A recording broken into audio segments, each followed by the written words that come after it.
ఏదో స్టెప్ వేస్తాం. కాబట్టి మనకు అన్యాయం అయితే జరుగుతుంది, దానికి ఎలాంటి ఇది లేదు. ఆ అన్యాయం జరుగుతుంది కాబట్టి మనము ఐక్యంగా ఉండి మన వాయిస్ ని మళ్ళీ మనము పబ్లిక్ లో తీసుకువెళ్ళాలి. విలేజ్లలో ఇప్పుడు వాళ్ళకి తెలియదు, చాలా మందికి ఈ బీసీ లెక్కలు ఇదంతా 99% ఎవ్వడు దీన్ని పట్టించుకోడు. ఎందుకంటే వాళ్ళకున్న ఇబ్బందులు, వాళ్ళకున్న ఆర్థిక సమస్యలు, వాళ్ళకున్న కుటుంబ సమస్యలు దాంట్లోనే మునిగి తేలి ఉంటారు. ఎవరు ఫ్రీగా లేడు, ఎవరు మంచిగా 3 పూటలు తింటూ మంచిగా ఎకనామికల్ గా ఏ కుటుంబం లేదు. 99% ఏదో రకంగా అప్పులై పెళ్లిళ్లకు దేనికో ఆ ఆర్థిక ఇబ్బందులలో ఉన్నారు మన బీసీ. కాబట్టి కొంత మనకు సామాజిక అవేర్నెస్ స్పృహ ఉన్న వాళ్ళు మాత్రమే మనం ముందుకు పోవాల్సిన అవసరం ఉంది. ఇప్పుడు పోకపోతే మళ్ళీ ఎప్పుడు పోయే పరిస్థితి ఉంటుంది. ఇంత అన్యాయం జరిగినప్పుడు మనం కొట్లాడకపోతే రేపు వాళ్ళు అన్నట్టే మనం చూస్తే, చరిత్ర చూస్తే ఇప్పటి వరకు బీసీల పాత్రనే లేదు. కేవలం ఓట్లు వేసుడు, జెండాలు మోసుడు, లేకపోతే వాడిని ఎవరైనా ఇస్తే టికెట్ ఇస్తే వాడి సపోర్ట్ వాడు గెలిపించుడు, తర్వాత నడుపుడు వాడే. మళ్ళీ రాష్ట్రంలో మొత్తం, దేశంలో మొత్తం ఇదే పరిస్థితి. కొన్ని తమిళనాడులో 1927 ప్రాంతం నుంచి అక్కడ కొంత బీసీ మూవ్మెంట్ ఉంది.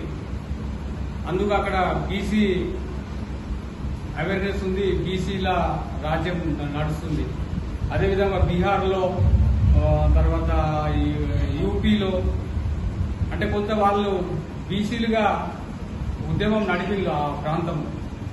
అంటే మనము ఇప్పుడు రిజర్వేషన్ ఈ 42% అని ఇస్తా అంటున్నాడు, అది కూడా సాధ్యం కాదు. ఇతను ఎవడో పోట్లు ఎత్తాడు, 50% కంటే రిజర్వేషన్ పెరిగింది. కాబట్టి నేను మళ్ళీ మొన్న రేవంత్ రెడ్డి మాటల్లో కూడా మా పార్టీ తరఫున మేము రెడీ ఉన్నాం, మీరు రెడీ ఉన్నారా అని అంటున్నారు.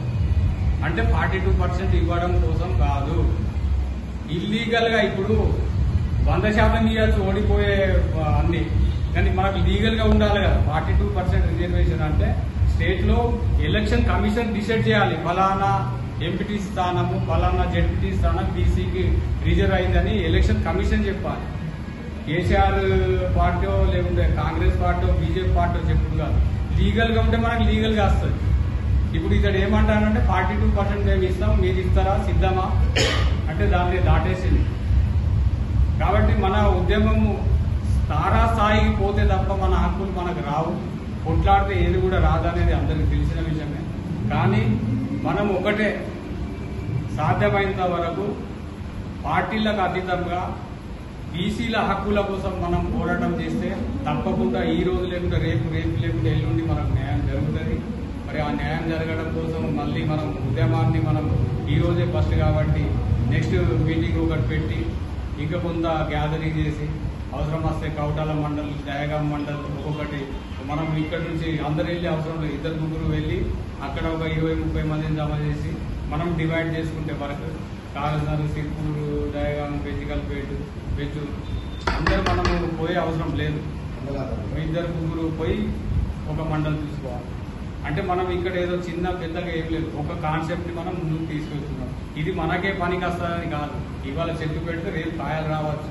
కానీ మనం ఫలానా రోజు చరిత్రలో మనం ఇక్కడ స్టార్ట్ అవుతుంది, బాలబాటిలో మనం పోకున్నాము ఈ సమస్య మీద, ఇది అయిందని మనం తర్వాత చెప్తున్నాం.